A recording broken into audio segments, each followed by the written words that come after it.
Hello everyone, this is doctor Sheetal. आज जो मैं वीडियो लेकर के आई हूँ वो है इन्वेस्टिंग गाइड फॉर बिगनर्स। जो भी न्यू है मार्केट में, इन्वेस्टिंग वर्ल्ड में जो न्यू है, ये उनके लिए वीडियो है और ये आप लास्ट तक देखिए ताकि ये आपको हेल्प कर पाए, गाइड कर पाए आपको इन्वेस्टिंग वर्ल्ड में एंटर करने के लिए। तो आगे बढ़ने से पहले मैं आप लोगों को ये बोलना चाहती हूँ कि अगर आप हमारे चैनल को सब्सक्राइब नहीं किए हैं तो आप हमारे चैनल को सब्सक्राइब कर लीजिए ताकि जो भी न्यू अपडेट्स हम इसमें डालते हैं या फिर जो भी वीडियोज़ हम अपलोड करते हैं उसका नोटिफिकेशन आपको मिल सके। और अगर आपको हमारा वीडियो पसंद आता है तो प्लीज़ आप हमारे वीडियो को लाइक, कमेंट एंड शेयर कीजिए। और आज मैं आप लोगों को इस वीडियो में ये बताने वाली हूँ कि आपको कैसे इन्वेस्ट करना चाहिए, कहाँ इन्वेस्ट करना चाहिए और इसके बेनिफिट्स क्या हैं, आपको किन चीज़ों को अवॉइड करना है और इसमें कितने रिस्क इन्वॉल्व हैं। इन्वेस्टमेंट क्या होता है? जब हम अपने लाइफ में बिजी होते हैं और अगर हम अपना पैसा कहीं पे इन्वेस्ट कर देते हैं तो ये हमारे side by side wealth create होता है और ये हमको हेल्प करता है फ्यूचर में अपनी लाइफ को एंजॉय करने के लिए।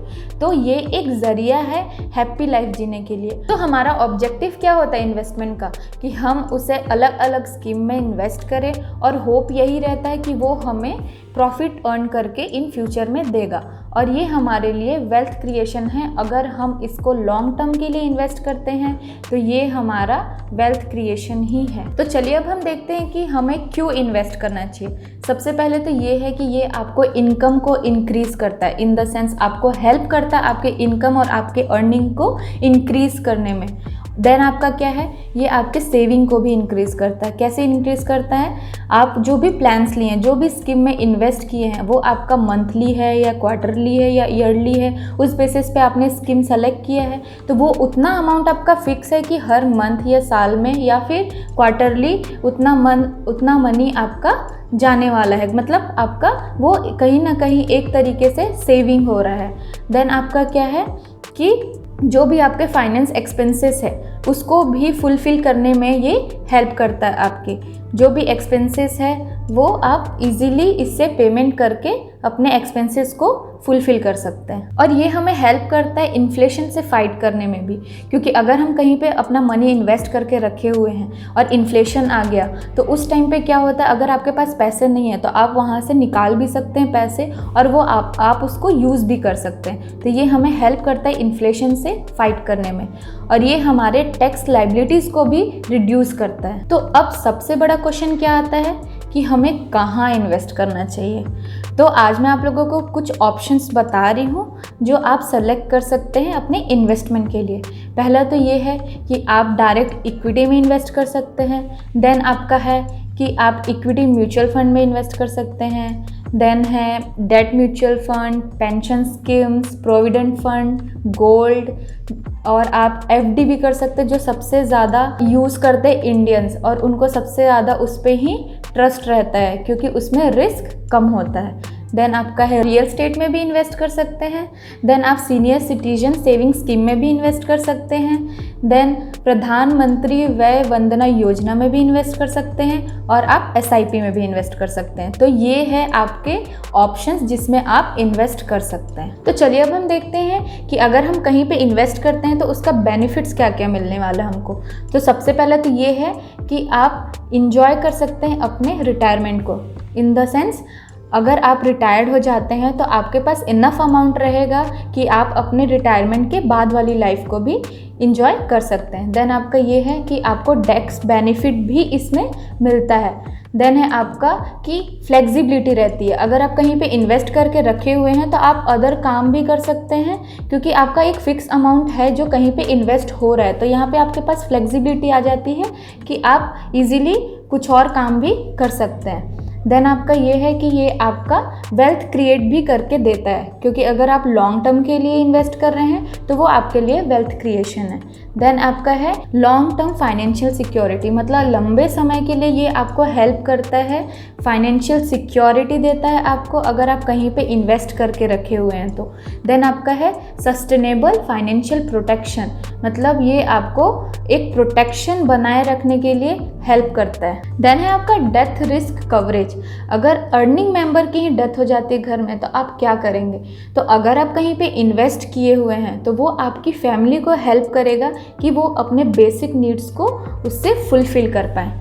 तो इन्वेस्टमेंट करना इम्पॉर्टेंट है और ये सारे उसके बेनिफिट्स है। अगर आप कहीं पे इन्वेस्ट करते हैं तो ये सभी बेनिफिट्स आपको इंजॉय करने को मिलेगा। तो चलिए अब हम देखते हैं कि इसमें रिस्क कितना इन्वॉल्व है, और रिस्क को भी हमने 3 पार्ट्स में कैटेगराइज किया है। सबसे पहले है आपका हाई रिस्क इन्वेस्टमेंट, देन है आपका मॉडरेट रिस्क इन्वेस्टमेंट, और लास्ट है आपका लो रिस्क इन्वेस्टमेंट। तो हाई रिस्क इन्वेस्टमेंट क्या होता है, अगर इसमें हम कहीं पे इन्वेस्ट करते हैं तो यहाँ पे क्या होता है, रिस्क भी हाई होता है, और अगर रिस्क हाई है तो रिटर्न भी यहाँ पे हाई होता है। अगर मान लीजिए वहाँ पे लॉस हो गया तो यहाँ पे लॉस के भी चांसेस बहुत ज़्यादा हाई होते हैं। और ये प्रोडक्ट्स होते हैं option, futures and crypto currencies. Then है आपका मॉडरेट रिस्क इन्वेस्टमेंट। इसमें क्या होता है कि आपका रिस्क भी नॉर्मल है, इन द सेंस 50-50 है, तो आपके अर्निंग्स भी मतलब रिटर्न्स भी आपका मतलब नॉर्मल ही होने वाला है, और अब इसमें लॉस के भी चांसेस थोड़े कम हो जाते हैं। और ये प्रोडक्ट्स कौन से होते हैं, लाइक म्यूचुअल फंड्स एंड आपके जो SIPs हो गए, ये सारे जो होते हैं ये आपके आ जाते हैं मॉडरेट रिस्क इन्वेस्टमेंट्स में। देन आपका आता है लो रिस्क इन्वेस्टमेंट। इसमें क्या होता है कि आपके जो रिस्क है वो भी लो रहता है, तो अगर रिस्क लो है तो आपका रिटर्न्स भी लो ही रहता है, और ये हो जाता है FD, RD और जो कॉरपोरेट्स बॉन्ड होते हैं ना, इसमें आपके रिस्क लो होते हैं और रिटर्न्स भी लो होते हैं। तो चलिए अब मैं आप लोगों को कुछ टिप्स बताने वाली हूँ फॉर चूजिंग योर इन्वेस्टमेंट। तो सबसे पहला क्या है कि आपका इन्वेस्टमेंट करने के लिए नीड्स और आपके गोल्स क्या है उसको आप रिव्यू कर लीजिए कि आप क्यों इन्वेस्ट करना चाहते हैं और आपके गोल्स क्या है।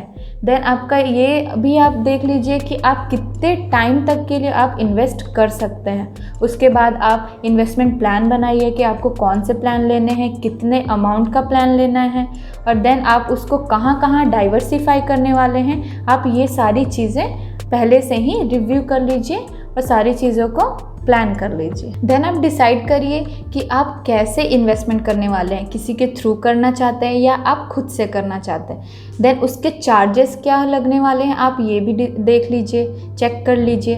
देन आपका ये है कि अगर आप न्यू है मार्केट में तो आप रिस्क को भी देख लीजिए कि किसमें कितना रिस्क इन्वॉल्व है। देन आप इसको रिव्यू करते रहिए पीरियोडिकली। ये जो मैंने बताया ये क्या था, टिप्स था, ये आपको हेल्प करेगा अगर आप न्यू है मार्केट में। तो आप इसके थ्रू आप देख सकते हैं कि आप कैसे इन्वेस्ट करें और कहाँ इन्वेस्ट करें, आपके नीड्स क्या है, गोल्स क्या हैं, ये सब के अकॉर्डिंग आप डिसाइड कर सकते हैं। देन अब हम ये देखते हैं कि अगर हम बिगनर इन्वेस्टर हैं तो हमें किन किन चीज़ों को करना चाहिए और किन किन चीज़ों को अवॉइड करना चाहिए। तो सबसे पहले हम देखते हैं कि हमें क्या क्या अवॉइड करना चाहिए। तो सबसे पहले है आपको फॉरेन एक्सचेंज अवॉइड करना चाहिए, क्रिप्टो करेंसीज, बिटकॉइन, आपका डे ट्रेडिंग, देन है swing trading, penny stocks, CFDs, और देन आपका है फ्यूचर एंड ऑप्शन ट्रेडिंग्स को भी आपको अभी अगर आप बिगनर हैं तो अवॉइड करना चाहिए। तो चलिए अब हम देखते हैं कि हमें क्या क्या करना चाहिए अगर हम बिगनर इन्वेस्टर हैं तो सबसे पहले तो ये है कि आप टाइम लीजिए और ख़ुद को एजुकेट करिए। देन आप बुक्स पढ़िए फिनेंस की, इन्वेस्टमेंट की। उसके बाद आप ये भी कर सकते हैं कि अगर आप ऐप डाउनलोड कर रहे हैं तो आप ऐप के थ्रू भी लर्न कर सकते हैं।